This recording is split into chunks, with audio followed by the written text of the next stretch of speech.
যখন পীর সাহেব চরমোনাই বরিশাল থেকে বলেছিলেন 1 ফোঁটা রক্ত এই সরকারকে হটিয়ে দেবে, সর্বপ্রথম এই যখন ছাত্র জনতার আন্দোলন শুরু হয় তখন মার্শাল দেওয়া হলো, কারফিউ দেওয়া হলো।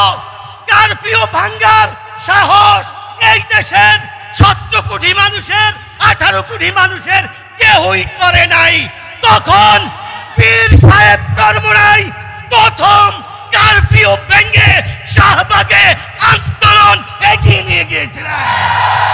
আজকের এই গণসমাবেশের সম্মানিত প্রধান অতিথি নায়েবের আমিরুল মুজাহিদিন সৈয়দ মুফতি ফয়জুল করিম সহ এই বাংলাদেশের দেশ বরেণ্য ওলামায়ে কেরামগণ এবং দূর দূরান্ত থেকে আগত ওলামায়ে কেরাম এবং ধর্মপ্রাণ মুসলমান ভাইয়েরা, বক্তব্য রাখবেন মুরব্বীরা, দিক নির্দেশনা দিবেন আমাদেরকে, যেটা দিবেন আমরা তা মানার চেষ্টা করব। আমি আপনাদেরকে শুধু একটা কথাই বলতে চাই, মানুষ বিভিন্ন কিছু করে কিন্তু ইতিহাস এবং কার কি অবদান কোন জায়গায় এটা মনে রাখে না। এটা বড় দুঃখের বিষয়। ভারত যখন ইংরেজদের থেকে স্বাধীন হলো, এই স্বাধীনতার মধ্যে সবচেয়ে বড় অবদান ছিল ভারতের মুসলমানদের, বিশেষভাবে ভারতের দারুল উলুম দেওবন্দ মাদ্রাসার। কিন্তু আজকে সারা বিশ্বে ইতিহাস বিকৃত করে ভারতের স্বাধীনতার এই বরত্ব দেখানো হয় হিন্দুত্ববাদীদেরকে, মুসলমানদের সেখানে নাম নাই।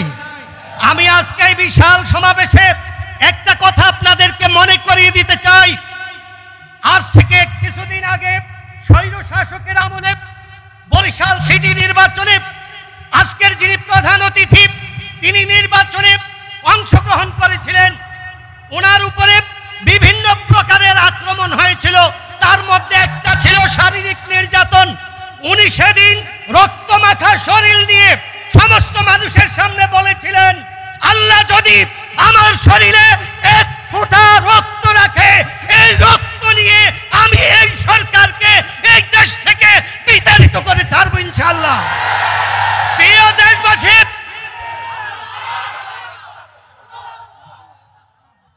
স্লোগান দিবেন না, সময় একবারে কম।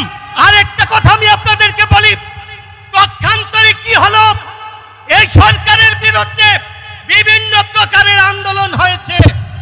আজকে বিভিন্ন শ্রেণী এই স্বাধীনতার ফায়দা লুটার জন্য বিভিন্নভাবে মাঠে ময়দানে ঝাঁপিয়ে পড়েছে।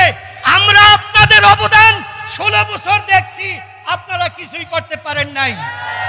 যখন পীর সাহেব চরমোনাই বরিশাল থেকে বলেছিলেন 1 ফোঁটা রক্ত এই সরকারকে হটিয়ে দেবে, সর্বপ্রথম এই যখন ছাত্র জনতার আন্দোলন শুরু হয় তখন মার্শাল দেওয়া হলো, কারফিউ দেওয়া হলো। কারফিউ ভাঙ্গার সাহস এই দেশের 17 কোটি মানুষের 18 কোটি মানুষের কেউই করে নাই। তখন পীর সাহেব চরমোনাই প্রথম কারফিউ ভেঙে শাহবাগে আন্দোলন এগিয়ে নিয়ে গিয়েছিলেন। একটা সময় আসতেছে আবার ভোট আসবে, কেউ বলবে নৌকায় দেন, কেউ বলবে ধানে দেন, কেউ বলবে লাঙ্গলে দেন। আমার ভাইয়েরা, ইতিহাস যেন কেউ বিকৃত না করতে পারে, ইতিহাস যেন কেউ বিকৃত না করতে পারে। আমি চাই নায়েবে আমিরুল মুজাহিদিন সহ শাইখে চরমোনাইর নেতৃত্বে বাংলাদেশে একটা ইসলামী হুকুমত কায়েম হোক। ওয়া মা আলাইনা ইল্লাল বালাগ।